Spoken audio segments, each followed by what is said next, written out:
Assalamualaikum warahmatullahi wabarakatuh. Nama saya Hanifatus Salma Fahli dari kelas 11 IPA 3. Saya akan membuat video rangkuman materi biologi kelas 11 semester 1. Bab yang pertama yaitu struktur dan fungsi sel. Sel merupakan unit struktural dan fungsional dari makhluk hidup. Sel merupakan unit pertumbuhan dari makhluk hidup, dan sel merupakan unit hereditas dari makhluk hidup. Struktur sel terbagi menjadi dua, yaitu eukariotik dan prokariotik. Yang pertama yaitu sel eukariotik. Struktur sel eukariotik meliputi membran sel, sitoplasma, sitoskeleton, nukleus, retikulum endoplasma, ribosom, kompleks Golgi, lisosom, badan mikro, mitokondria, kloroplas, dan sentriol. Struktur sel prokariotik meliputi dinding sel, membran plasma, sitoplasma, mesosom, ribosom, DNA, dan RNA. Mekanisme transport pada membran terbagi menjadi dua, yaitu transport aktif dan pasif. Transport pasif terbagi menjadi dua, yaitu difusi dan osmosis. Bagian-bagian sel tumbuhan yaitu membran plasma, dinding sel, nukleus, sitoplasma, retikulum endoplasma, kompleks Golgi, lisosom, mitokondria, kloroplas, vakuola, dan plastida. Bagian-bagian sel hewan meliputi membran plasma, nukleus, sitoplasma, retikulum endoplasma, ribosom, kompleks Golgi, lisosom, mitokondria, sentriol, dan plastida. Bab yang kedua yaitu struktur dan fungsi jaringan tumbuhan. Jaringan tumbuhan terbagi menjadi dua, yaitu jaringan meristem dan jaringan dewasa. Jaringan meristem adalah jaringan yang selnya bersifat embrional. Jaringan dewasa pada tumbuhan terdiri dari yaitu jaringan pelindung, jaringan dasar, jaringan penguat, serta jaringan pengangkut.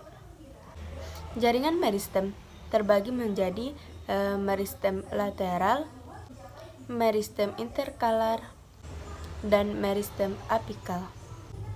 Jaringan epidermis merupakan jaringan terluar dari tumbuhan. Jaringan floem berfungsi mengangkut dan mengedarkan zat-zat makanan hasil fotosintesis dari daun ke seluruh bagian tumbuhan. Jaringan xilem berfungsi mengangkut air dan zat-zat mineral dari akar ke daun serta sebagai jaringan penguat. Organ pokok tumbuhan terdiri dari akar, batang, dan daun. Bab yang ketiga yaitu struktur dan fungsi jaringan hewan. Jaringan penyusun tubuh dari hewan yaitu jaringan epitelium, jaringan pengikat, jaringan saraf, dan jaringan otot. Jaringan epitelium berfungsi untuk melapisi permukaan organ tubuh bagian dalam dan dibentuk untuk melaksanakan fungsi absorpsi dan proteksi. Jaringan pengikat berfungsi untuk mengikat suatu jaringan lain, untuk membungkus organ-organ dan mengisi di antara organ-organ. Jaringan otot tersusun atas sel-sel otot. Jaringan saraf tersusun atas sel-sel saraf yang disebut dengan neuron. Bab selanjutnya yaitu sistem gerak. Sistem gerak terbagi menjadi dua, yaitu sistem gerak aktif dan sistem gerak pasif. Menurut jenisnya, tulang terbagi menjadi dua, yaitu tulang rawan dan tulang keras. Menurut bentuknya, tulang dibedakan menjadi tulang pipi, tulang pendek, dan tulang pipa. Adapun fungsi tulang rangka yaitu untuk memberi bentuk tubuh, untuk melindungi alat-alat atau bagian tubuh yang lunak, dan sebagai tempat untuk pembentukan sel darah. Skeleton terbagi menjadi dua, yaitu skeleton aksial dan skeleton apendikular. Ada 3 jenis persendian, yaitu sinartrosis, amfiartrosis, dan diartrosis. Berdasarkan jenisnya, otot terbagi menjadi 3, yaitu otot lurik, otot polos, dan otot jantung. Otot lurik bekerja secara sadar, sedangkan otot polos dan otot jantung bekerja secara tidak sadar. Selanjutnya yaitu sistem sirkulasi darah. Sistem sirkulasi darah terdiri dari darah dan alat peredaran darah. Darah manusia tersusun dari sel-sel darah dan plasma darah. Eritrosit berbentuk bikonkav. Leukosit tidak berwarna serta mempunyai inti yang bulat dan lekung. Adapun fungsi darah yaitu yang pertama yaitu mengangkut oksigen dari paru-paru ke seluruh bagian tubuh. Kedua, mengangkut sari-sari makanan dari usus ke seluruh tubuh. Mengangkut karbon dioksida dari jaringan tubuh ke paru-paru. Mengangkut hasil ekskresi dari jaringan tubuh ke ginjal. Mengontrol dan mengatur temperatur darah. Jantung memiliki 4 bagian, 4 ruangan, yaitu yang pertama bilik kiri, bilik kanan, dan serambi kiri dan serambi kanan. Pembuluh darah manusia terdiri dari vena, kapiler, dan arteri. Ada 4 golongan darah, yaitu A, B, AB, dan O.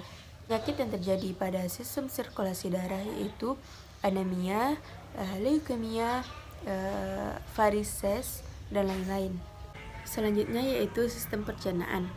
Sistem pencernaan pada manusia dimulai dari mulut, selanjutnya ke kerongkongan, lambung, usus halus, usus besar, rektum, dan berakhir di anus.